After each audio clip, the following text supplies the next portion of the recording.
ওকে, যদি আপনি দেখেন আপনার শিশু ঘুমের মধ্যে দাঁত কিরমির করছে, বারবার নাকে হাত দিচ্ছে বা খিটখিটে মেজাজ হয়ে যাচ্ছে, তবে এটি হতে পারে কৃমির লক্ষণ। অবশ্যই সেক্ষেত্রে আপনি আপনার শিশুকে সিনা 3X দিতে পারেন। ঠিক আছে?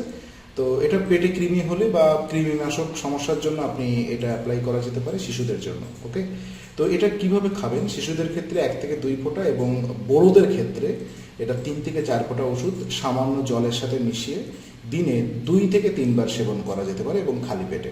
ঠিক আছে? যদি সেটা দেশি ওষুধ হয় সরাসরি আপনি জিভের উপরে দিতে পারেন, তবে বাচ্চাদের ক্ষেত্রে সরাসরি জিভের উপরে দিবেন না।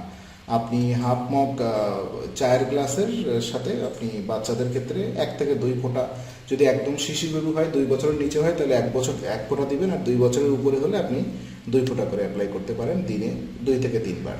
ওকে, তো ধন্যবাদ সবাইকে। আপনার সন্তানকে অবশ্যই কৃমিমুক্ত রাখুন।